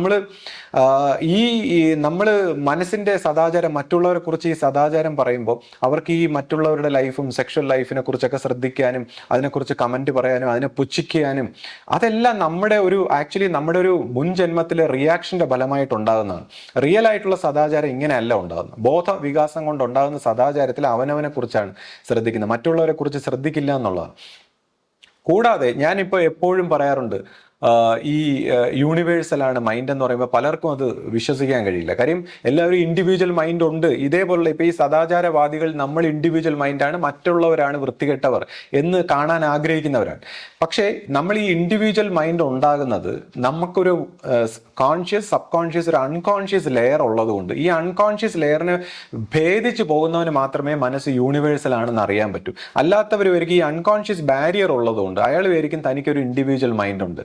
അപ്പോൾ ആ ഇൻഡിവിജ്വൽ മൈൻഡ് വെച്ചിട്ട് ഈ സെൽഫ് സെൻറ്റേർഡ് ആയിട്ടുള്ള തൻ്റെ ഈ യൂണിവേഴ്സൽ ആയിട്ടുള്ള ഈ അവയർനെസ്സിനെ, ഈ പ്രപഞ്ച ശക്തി ഒരു നാരോ ആയിട്ട് ഒരു സെൻറ്ററിൽ വന്നിട്ട് താൻ ഒരു ഇൻഡിവിജ്വൽ വ്യക്തിയാണെന്ന് മനസ്സിലാക്കിയിട്ട് തനിക്ക് വളരെ നന്മയുണ്ട്, താനൊരു സാത്വികനാണ്, അങ്ങനെ വന്നിട്ട് വളരെ സെൽഫിഷായി പോകും. ഈ നാരോ ആയി കഴിയുമ്പോൾ ഇത് വളരെ സെൽഫിഷായിട്ട് ഈ വ്യക്തിത്വം പിന്നെ എല്ലാം മറ്റുള്ളവരെ കുറ്റം പറയാനും പാര വെക്കാനും ഇങ്ങനെ, എന്നിട്ട് ഇദ്ദേഹം ഇത് നന്മയാണ്, കാര്യം ഇത് നന്മ തിന്മകളിലാണ് ജീവിക്കുന്നത്, ഇതെല്ലാം നന്മയാണ്, താൻ നന്മയ്ക്ക് വേണ്ടിയാണ് പ്രവർത്തിച്ചതെന്ന് വിചാരിക്കുന്നു. ആൾക്കാരെല്ലാം ഉപദ്രവിക്കുന്ന ഒരു പബ്ലിക് ന്യൂസൻസ് ആയി മാറാറുണ്ട് ഒരുപാട് വ്യക്തിത്വങ്ങൾ. കാര്യം ഇതുപോലുള്ള ഈ കോൺഷ്യസ്നെസ്സിനെ ഇത്രയും നാരോ ആക്കുമ്പോൾ.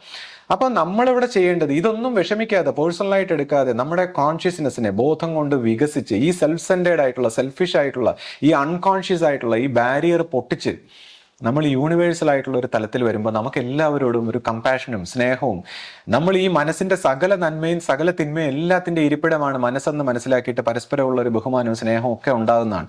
അപ്പോൾ ഈ ഗുരു എന്തുകൊണ്ടാണ് ഗുരു ഓരോരുത്തരുടെയും കൂടെ നിൽക്കുന്നത്? ഇപ്പൊ കള്ളനും ചതിയനും വഞ്ചകനും എല്ലാം ഗുരുവിനോട് ഓരോന്ന് ചെന്ന് പറയുമ്പോൾ എല്ലാവരുടെയും ഗുരുവും എല്ലാവരുടെയും ഗോഡും ആയിട്ടിരിക്കുന്ന, ഗോഡ് സ്റ്റേറ്റിലിരിക്കുന്ന ഈ ഗുരു അവന്റെ കൂടെ നിൽക്കുകയാണ്.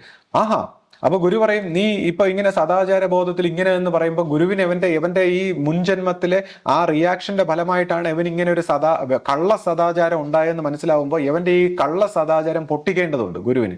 അപ്പൊ ഗുരു പറയും നീ പ്രവർത്തിക്കും, നീ കണ്ടുപിടിച്ചോണ്ട് വാ എന്നൊക്കെ ഗുരു പറയും. അപ്പൊ യവൻ പേരിക്കും യവനോടാണ് ഗുരു നിൽക്കുന്നത്. എന്നാൽ മറ്റൊരുത്തൻ ചെന്ന് ചെല്ലുമ്പോൾ അവന്റെ കൂടെയും ഗുരുവുണ്ട്. കാര്യം ഗുരുവിന് എല്ലാവരുടെയും ഗുരുവാണ്. അപ്പൊ നമ്മൾ പറയും, ഇപ്പൊ ഞാൻ തന്നെ എൻ്റെ കാര്യങ്ങൾ ഞാൻ പേഴ്സണലായിട്ട് ഗുരുവിനോട് ചെന്ന് സംസാരിച്ചിട്ടുണ്ടെന്ന് പറയുമ്പോൾ ഗുരു എൻ്റെ വൃത്തികേടുകൾക്ക് കൂടെ നിൽക്കുന്നെന്നാണോ അതിൻ്റെ അർത്ഥം? അതിനെയാണ് ഈ കുംഭസാരം എന്ന് പറയുന്നത്. നമ്മൾ ഈ സാധാരണഗതിയിലുള്ള വ്യക്തികളോട് കുമ്പസരിച്ചിട്ട് കാര്യമില്ല. ഗോഡ് സ്റ്റേറ്റിലുള്ള ഗുരുവിനോട് നമ്മൾ സംസാരിക്കുമ്പോൾ ഗുരു എന്ത് ചെയ്യുന്നു? ഗുരുവിന്റെ ഹ്യൂമൻ ഫോം ഗുരു അങ്ങ് മാറ്റിവെക്കുന്നു. എന്നിട്ട് അവനോട് പറയുന്നു നീ സംസാരിക്കുക, ദൈവത്തോട് സംസാരിക്കുക. ദൈവത്തോട് സംസാരിക്കാനായിട്ട് ഗുരു ഇങ്ങനെ നമുക്ക് നിന്ന് തരുന്നു. അപ്പൊ അതാണ് നമ്മളൊക്കെ ചെന്ന് സംസാരിക്കുന്ന, തുറന്നു പറയുന്ന കാര്യം ഗുരു നമ്മുടെ തോന്നിവാസത്തിന് കൂടെ നിൽക്കുന്നു എന്നല്ല. ഗുരു നമ്മുടെ കുംഭസാരം ദൈവത്തിലേക്ക് എത്തിക്കുന്നു, നമുക്ക് പരിവർത്തനപ്പെടാനുള്ള ഒരു സാഹചര്യം ഒരുക്കുന്നു. അപ്പൊ നാച്ചുറലി ഈ വ്യക്തി തെറ്റിദ്ധരിച്ചിട്ടുണ്ടാവും ഗുരു അദ്ദേഹത്തിന്റെ കൂടെയാണ്. കൂടാതെ ഇപ്പോൾ ഈ വ്യക്തി എന്നോട് സംസാരിക്കുമ്പോൾ ഞാൻ ഒരു കുറച്ച് ഫാമിലി പ്രോബ്ലംസോ അല്ലെങ്കിൽ ഒരുപാട് ഇഷ്യൂസൊക്കെ ആയിട്ട് വരുമ്പോൾ ഞാൻ പറഞ്ഞു ഇന്ന വ്യക്തി ഒരു നല്ല വ്യക്തിയാണ്, കാര്യം അയാൾ കുറച്ച് സ്പിരിച്വൽ ആയിട്ടുള്ള കാര്യങ്ങളെല്ലാം എന്നോട് സംസാരിച്ച് എനിക്ക് മനസ്സിലായ ആ വ്യക്തി. അപ്പോൾ ഈ വ്യക്തിയെക്കുറിച്ച് ഇയാൾ മോശമാണ് പറയുന്നത്. അപ്പോൾ ഇയാൾ എടുത്തടിച്ചോടെ എന്നോട് പറഞ്ഞു അയാൾ പിന്നെ കള്ളും കുടിച്ച് ഭാര്യയെ തല്ലി എന്നൊക്കെ പറഞ്ഞു. ഞാൻ നല്ലതെന്ന് പറഞ്ഞപ്പോൾ എന്നെ അയാളുടെ സത്യവശം എനിക്ക് മനസ്സിലാക്കി തരാണ്. അപ്പോൾ എന്നെ സംബന്ധിച്ചൊരു സ്വഭാവമുണ്ട്. നമ്മൾ ഈ ഒരു ഹാർട്ടിൽ ഒരു വ്യക്തിയെക്കുറിച്ച് നമ്മളൊരു വിലയിരുത്തൽ നടത്തിയാൽ പിന്നെ ആരെന്ത് കുറ്റം പറഞ്ഞാലും നമ്മൾ അവരുടെ ആ മനസ്സിന്റെ കുറ്റങ്ങളുടെ പുറകെ പോകില്ല. നമ്മൾ ഹാർട്ട് കൊണ്ട് എടുത്ത ആ തീരുമാനത്തിൽ തന്നെ ഉറച്ചിരിക്കും. കാര്യം ഹാർട്ടിന്റെ കാഴ്ചയാണ് കൂടുതൽ ക്ലാരിറ്റി ഉള്ള കാഴ്ച. അപ്പോൾ അഫ്കോഴ്സ് നമ്മളിപ്പോൾ ഒരു വ്യക്തി നല്ലതെന്ന് പറയുമ്പോൾ നമുക്കറിയാം ആരും പൂർണ്ണരല്ലല്ലോ, എല്ലാ മനുഷ്യർക്കും അവരുടെ നെഗറ്റീവ് സൈഡ് ഉണ്ടായിരിക്കും.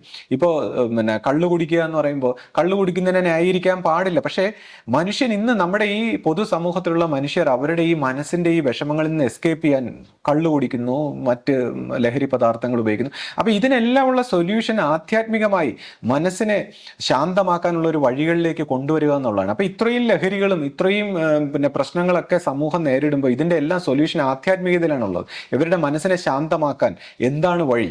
അപ്പൊ ഇത് കള്ളു കുടിച്ച് പോവുകയാണ് മനുഷ്യൻ. ഇതിനെ ന്യായീകരിക്കാൻ പാടില്ല. എന്നാലും ഞാൻ പറയണം, മനുഷ്യൻ ഒരുപാട് കുടുംബ പ്രാരാബ്ദങ്ങളും ജീവിതത്തിലൊക്കെ വരുമ്പോൾ മനുഷ്യൻ കള്ളു കുടിച്ചു പോകുന്നു. അപ്പൊ അവനെ നമ്മൾ പരിഹസിക്കുന്നു. ഈ വെറുതെ കള്ളു കുടിക്കുന്നവനെ നമുക്ക് ന്യായീകരിക്കാൻ പറ്റില്ല. പക്ഷെ ജീവിത പ്രാരാബ്ദങ്ങളിൽ ഒരുത്തൻ കള്ളു കുടിച്ചു പോകുമ്പോൾ അവനോട് കമ്പാഷൻ ഇല്ലാതെ അവനെ അങ്ങ് പുച്ഛിക്കുന്നു. നമ്മൾ ചിലപ്പോൾ കള്ളു കുടിക്കുന്നില്ലായിരിക്കാം. അവൻ ഭാര്യ അടിക്കുന്നു എന്ന് പറയും. ഇനി ഭാര്യ അടിക്കുന്നത് എന്തുകൊണ്ടാണ്? ഈ ഭാര്യ അടിക്കുന്ന ഒരിക്കലും ന്യായീകരിക്കപ്പെടുന്ന കാര്യമല്ല. എന്നാൽ എങ്ങനെയാണ് ഈ അടി ഉണ്ടാകുന്നത്? ഇപ്പോൾ സ്ത്രീകൾ ഇമോഷണലായിട്ട് ശക്തിയുള്ളവരാണ്. അപ്പൊ ഇമോഷണലായിട്ട് ഈ ശക്തി വെച്ചിട്ട് പുരുഷനോട് സംസാരിക്കുമ്പോൾ അടിയേക്കാൾ വലിയ പ്രഹരമായിട്ടാണ് അവന്റെ ഹൃദയത്തിൽ അത് ചെന്ന് കൊള്ളുന്നത്. അപ്പം പുരുഷനെ സംബന്ധിച്ച് ഇമോഷണൽ ശക്തി കുറവാണ്, അവന്റെ ശക്തിയുള്ള ശരീരം അവന്റെ ശരീരമാണ്, ഫിസിക്കൽ ബോഡിയാണ്. അപ്പം ഈ സ്ത്രീകൾ അവരുടെ ശക്തിയുള്ള വെപ്പൺ എടുത്ത് ഉപയോഗിക്കുകയും പുരുഷൻ അവന്റെ ശക്തിയുള്ള വെപ്പൺ തിരിച്ചുപയോഗിക്കുകയാണ് ചെയ്യുന്നത്. അപ്പൊ ഇത് രണ്ടുപേരും ഈ വെപ്പൺ ഉപയോഗിക്കുന്നത് നിർത്തണം എന്നുള്ളതാണ്. എന്നാൽ മാത്രമേ ഈ അടി ഒഴിവാകാൻ പറ്റൂ. ഈ സ്ത്രീയുടെ ഭാഗത്തു നിന്നുള്ള ഈ പരുഷമായ തീക്ഷ്ണമായ വാക്കുകൾ, അവർക്ക് ഇമോഷണലി ശക്തി ഉണ്ടെന്ന് പറഞ്ഞാൽ അത് ഉപയോഗിച്ചാൽ ഇവന് ശക്തിയില്ലാതെ വരുമ്പോൾ ഇവന് നിവർത്തിയില്ല, ഇവൻ ഉപയോഗിക്കുന്ന അവന്റെ ശക്തിയാണ്. അപ്പം അത് മനസ്സിലാക്കി, ഇതിന്റെ രണ്ടിന്റെ ബാലൻസ് മനസ്സിലാക്കി നമ്മളത് മനസ്സിലാക്കണം. അപ്പൊ നമുക്ക് ഇതിനെയൊന്നും നമുക്ക് പൊതുവെ ഒരു കമ്പാഷനേറ്റ് ആയിട്ട് ഇതിനെയൊക്കെ വാച്ച് ചെയ്യുന്ന ഒരാളിന് ഇത് കുറ്റം പറയാൻ പറ്റില്ല. അപ്പോൾ കൂടാതെ ഇപ്പൊ ഞാൻ പറഞ്ഞു, മറ്റൊരു വ്യക്തി, ഈ വ്യക്തി ഇതാ ഇന്ന രീതിയിൽ അയാൾക്ക് എന്നോട് ചില ക്വസ്റ്റ്യൻ ചോദിച്ചു, അയാൾക്ക് ഇന്ന രീതിയിൽ ഒരു നന്മയുണ്ട്. അപ്പൊ ഇയാൾ എടുത്ത വായോടെ പറഞ്ഞു, അയാൾ ശിഷ്യപൂജയൊക്കെ കുറ്റം പറയുന്ന ആളാണ്, അയാൾ എന്തൊക്കെയാ പറയുന്നതെന്ന് അറിയാമോ നിങ്ങൾ ഈ പറയുന്ന. അപ്പൊ ഞാൻ പറഞ്ഞു, ശിഷ്യപൂജിതയെ കുറ്റം പറഞ്ഞു പോകും ആരായാലും.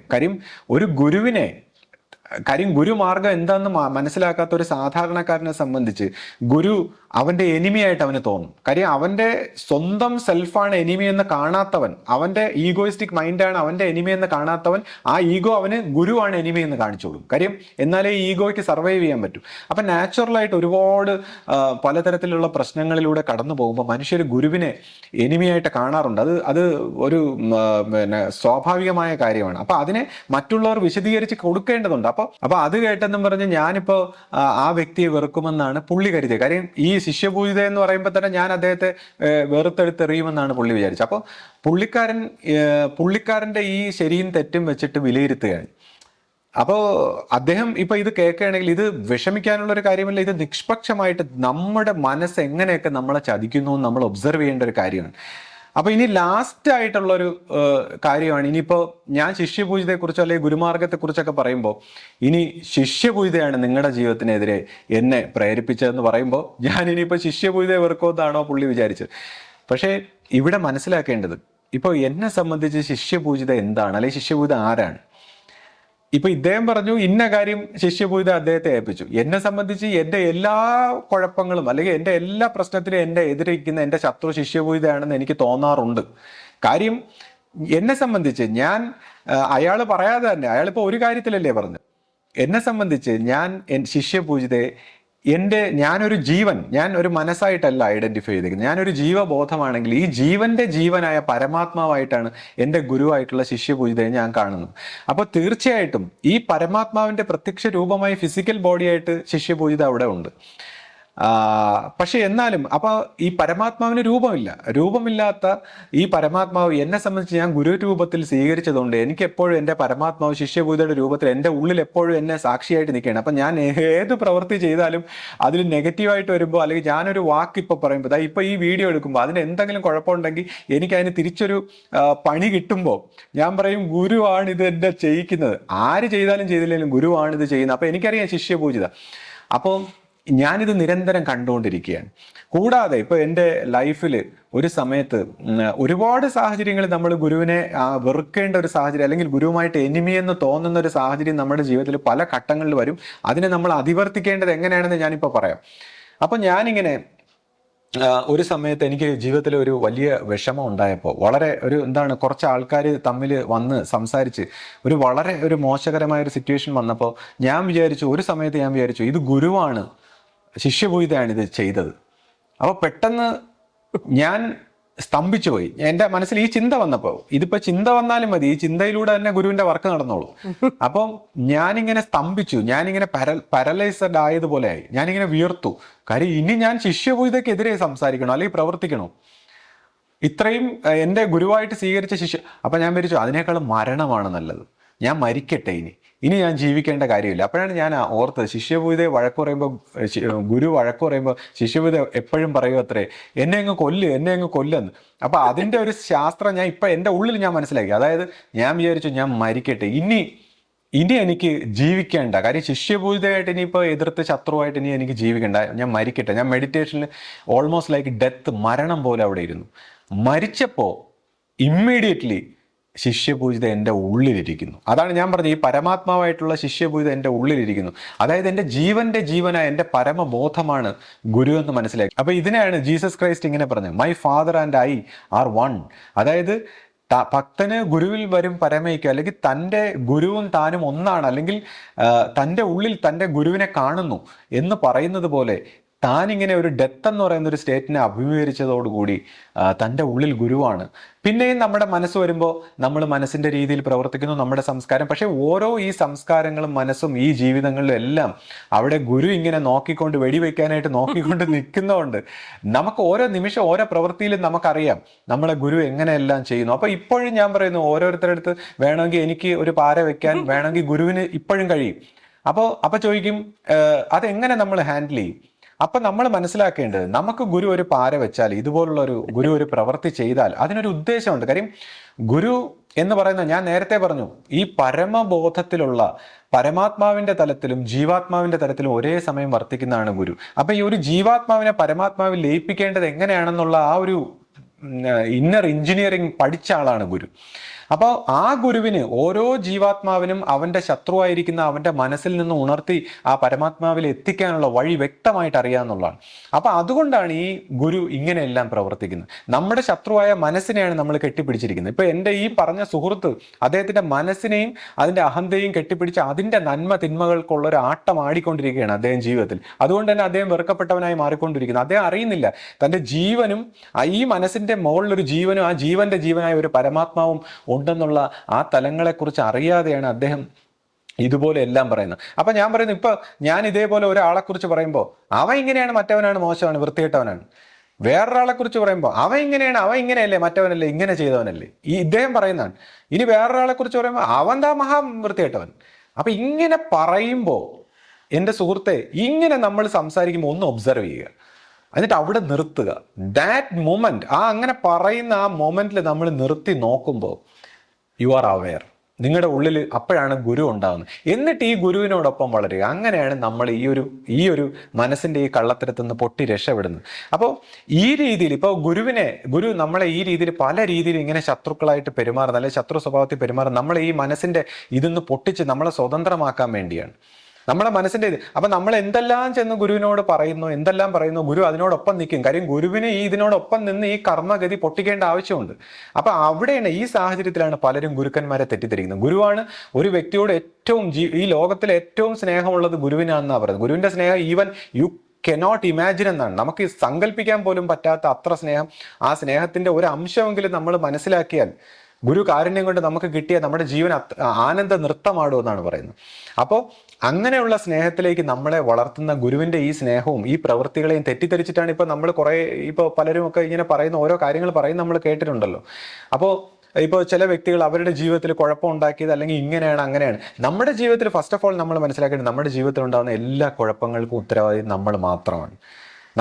അപ്പോൾ ഒരു ഗുരുവിൻ്റെ അടുത്ത് ചെല്ലുമ്പോൾ അത് നമുക്ക് ഇൻറ്റൻസ് ആയിട്ട് നമുക്ക് കാണിച്ചു തന്ന് എത്രയും പെട്ടെന്ന് അന്ന് ഫ്രീ ആയി നമ്മളെ മോചിപ്പിക്കുന്ന ഒരു വഴിയിലേക്ക് എത്തിക്കാൻ ഗുരു സഹായിക്കുമെന്നുള്ളതാണ്. ഇപ്പൊ തന്നെ ഈ വ്യക്തി ഒരു സന്യാസിയുമായിട്ട് ചേർന്നിട്ടാണ് ഇപ്പോൾ ഫോണും സംഭാഷണങ്ങൾ അല്ലെങ്കിൽ ഇതേപോലുള്ള കാര്യങ്ങൾക്കെല്ലാം പ്രവർത്തിച്ചത്. അപ്പൊ ഞാൻ പറഞ്ഞു, ഇത് മറ്റുള്ളവരുടെ കാര്യത്തിൽ പേഴ്സണൽ കാര്യങ്ങളിൽ ഇടപെടാൻ പോലും പാടില്ല എന്നുള്ള അടിസ്ഥാനപരമായിട്ടുള്ള ബേസിക് ആയിട്ടുള്ള ഒരു അറിവ് പോലും ഇല്ലാതെ നമ്മൾ ഇതുപോലുള്ള കാര്യങ്ങൾ ചെയ്യുമ്പോൾ ആക്ച്വലി നമ്മളൊരു കർമ്മഗതി ഇങ്ങനെ നെയ്തെടുക്കുകയാണ്. നമ്മളിപ്പോൾ വേറൊരാളുടെ പ്രൈവറ്റ് ലൈഫ് കണ്ട് അതിന് പാര വെക്കുന്നു, അതിനുവേണ്ടി. കാര്യം നന്മയുടെ വെളിച്ചത്തിലല്ല, കാര്യം നമുക്ക് നന്മ, കമ്പാഷൻ എന്ന് പറയുന്ന ഒരു ഇമോഷൻ നമുക്ക് ഉണ്ടായിട്ടേ ഇല്ല. അപ്പം നമ്മളിത് പാര വെക്കാനുള്ള ഒരു ഇൻറ്റൻഷനിൽ ഇതുപോലുള്ള പ്രവൃത്തികൾ, അല്ലെങ്കിൽ ഇങ്ങനെ മറ്റുള്ള ഒരാൾ മോശക്കാരനാണെന്ന് ചിത്രീകരിക്കാനുള്ള ഇൻറ്റൻഷനിൽ മറ്റുള്ള ആരെങ്കിലും റിയലായിട്ട് രക്ഷിക്കാൻ അത്രമാത്രം നമ്മൾ വികസിച്ചിട്ടുണ്ടെങ്കിൽ മാത്രമേ നമ്മൾ ഇതുപോലുള്ള കാര്യങ്ങളിൽ ഇടപെടാവൂ എന്നുള്ളതാണ്. അപ്പോൾ നമ്മൾ അബോധമായ ടെൻഡൻസിയിൽ ഇതുപോലുള്ള ഒരു കർമ്മഗതി, അതായത് തൻ്റെ ലൈഫിൽ ഇനി താൻ ഇതേപോലെ പേഴ്സണലായിട്ട് സംസാരിക്കുന്ന ഒരു സാഹചര്യവും അത് മറ്റൊരാൾ കണ്ടുപിടിക്കുന്ന ഒരു സാഹചര്യവും ഒക്കെ നമ്മൾ നെയ്തുണ്ടാക്കുകയാണ്. അപ്പോൾ ഇതുപോലുള്ള ഈ കർമ്മഗതി, നമ്മൾ നെയ്തുണ്ടാക്കിയ ഈ കർമ്മഗതി നമ്മുടെ ജീവിതത്തിൽ വരാതിരിക്കാൻ ഈ വ്യക്തിയും ആ സന്യാസിയും എല്ലാം ഇതുപോലുള്ള ആരെയൊക്കെ നമ്മൾ ഇതുപോലെ പാര വെച്ചിട്ടുണ്ടോ, ആരെയൊക്കെ നമ്മൾ ഇതുപോലുള്ള കർമ്മഗതിയിൽ കൊടുത്തിട്ടുണ്ടോ, അവരുടെ വിഷമങ്ങളിൽ അവരുടെ ഒരു ഇൻസെൻസിറ്റീവായിട്ട് നമ്മൾ പ്രവർത്തിച്ചിട്ടുണ്ടോ, ഇതെല്ലാം എഴുതി ഗുരുവിനെ കൊടുത്ത് ഗുരുവിനോട് മാപ്പ് പറഞ്ഞ് അതിന് രക്ഷപ്പെടാൻ പരിശ്രമിക്കേണ്ടതാണ്. അല്ലെങ്കിൽ ഇതെല്ലാം ഇതെല്ലാം നമ്മൾ ഓരോരുത്തരും ചെയ്യുന്ന ഈ പ്രവൃത്തികൾ മറ്റുള്ളവരോട് കരുണയില്ലാതെ നമ്മൾ ചെയ്യുന്ന നല്ലതെന്നും പറഞ്ഞുകൊണ്ട് നമ്മൾ ചെയ്യുന്ന ഓരോ പ്രവൃത്തികളും നമ്മുടെ ജീവിതത്തിൽ നമ്മൾ നെയ്ത് ഈ ഊരും പാവും ഒക്കെ നമ്മൾ നെയ്തുണ്ടാക്കുന്ന പോലെ നമ്മൾ ഉണ്ടാക്കി സൃഷ്ടിക്കുകയാണ്. ഇങ്ങനെയാണ് നമ്മൾ പുതിയ പുതിയ കർമ്മഗതികൾ സൃഷ്ടിക്കുന്നത്. അപ്പോൾ ഒന്നുകൂടി ഞാൻ പറയട്ടെ, നമ്മൾ ഗുരുമാർഗത്തിൽ ഗുരുവിനെ നമ്മൾ ഗുരുവിനോട് നമ്മുടെ ഈ പ്രവൃത്തികളിൽ നമുക്ക് ശത്രുത തോന്നുന്നു, അല്ലെങ്കിൽ ഇപ്പം ഞാൻ എൻ്റെ പേഴ്സണൽ കാര്യത്തിലാണെങ്കിൽ എനിക്ക് ഗുരുവിനോട് ശത്രുത തോന്നുന്ന നിമിഷം ഞാൻ അപ്പോൾ എൻ്റെ മനസ്സിനെ കാണും. അതായത് ഞാൻ പറയും, എൻ്റെ മനസ്സിന് ഗുരുവിനെ തന്നെ സംശയിച്ചെങ്കിൽ ഈ മനസ്സ് എത്ര കുഴപ്പമാണ്. കാര്യം ഗുരു സത്യമാണെന്ന് എനിക്ക് എൻ്റെ ഒരു അനുഭവം, എൻ്റെ ഒരു അവയർനെസ്സിൽ എനിക്ക് ഉറപ്പുള്ളത് കൊണ്ട്, എൻ്റെ ഒരു ജീവന്റെ കാര്യം ഗുരു സത്യമല്ലെങ്കിൽ പിന്നെ ഈ ജീവിതത്തിന് അർത്ഥമില്ലാതായി പോകുന്നു. അതാണ് എൻ്റെ ഒരു അവസ്ഥ. അപ്പോൾ ഈ മനസ്സ് ഇങ്ങനെ ഗുരുവിനെ പോലും കൾപ്രിറ്റായിട്ട് ഇങ്ങനെ ചൂണ്ടിക്കാണിക്കുമ്പോൾ നമ്മൾ ആ മനസ്സിനെ നിരാകരിക്കുക, ആ മനസ്സിനെ നമ്മളങ്ങ് സമൂലമായിട്ട് കളയുക.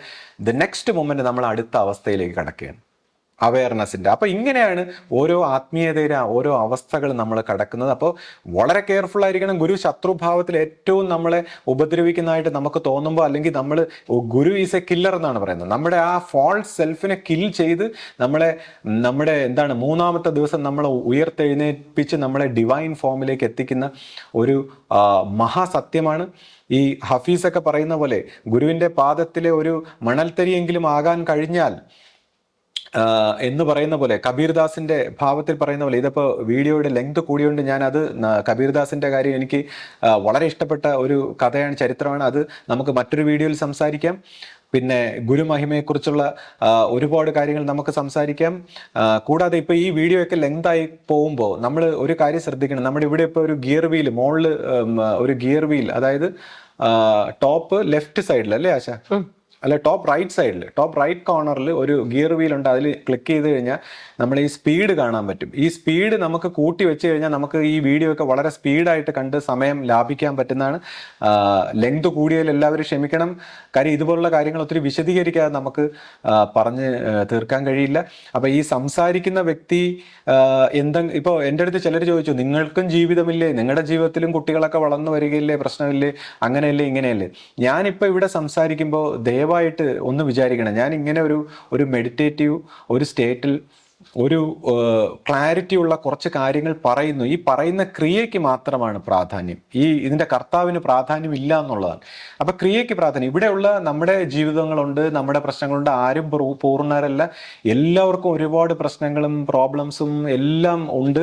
അപ്പം അതിനെയൊക്കെ ഗുരു കാരുണ്യത്താൽ അവിടെയെല്ലാം നമ്മളെ ഗുരു രക്ഷിക്കട്ടെ, ആ പരമമായ ആ കാരുണ്യവായനായ ശക്തി നമ്മളെല്ലാം രക്ഷിക്കട്ടെ എന്നേ നമ്മൾ പറയാം. ഇപ്പം ഇതിപ്പോൾ ഒരു പാട്ട് പാടുന്നവൻ പാട്ട് പാടുന്നത് പോലെ, അവനിലൂടെ പാട്ടുകൾ, ഒരു മ്യൂസീഷ്യനിലൂടെ മ്യൂസിക് ഉണ്ടാകുന്ന പോലെ, ഒരു കവിത എഴുതാൻ അറിയാവുന്നവനിലൂടെ ഒരു കവിത ഉണ്ടാകുന്ന പോലെ, ആധ്യാത്മിക രംഗത്ത് പ്രവർത്തിക്കുന്നവനിലൂടെ ഒരു ആ മേഖലയിൽ പോയിട്ടുള്ളവനിലൂടെ അറിയാതെ ഇത് ഓവർഫ്ലോ ചെയ്യുന്നതാണ് ഇതുപോലെയുള്ള സംസാരങ്ങൾ.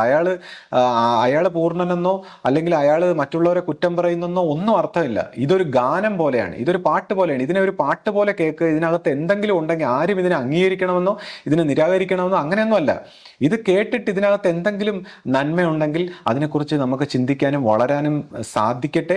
ഇത് ഒരിക്കലും ഈ പറയുന്ന ഒരു കാര്യങ്ങളും ഫൈനൽ അതോറിറ്റിയോ ഇത് പൂർണ്ണമാണെന്നോ ഒരർത്ഥമില്ല. കാര്യം ഞാൻ തന്നെ സ്വയം മൈൻഡിൽ നിന്ന് അവയർനെസ്സിൽ പോകുന്ന ഒരു വ്യക്തി ആയതുകൊണ്ട് മൈൻഡിൻ്റെ ഒരു കാര്യങ്ങളുടെ കൺക്ലൂഷൻ്റെ ആവശ്യമില്ല എന്നുള്ളതാണ്.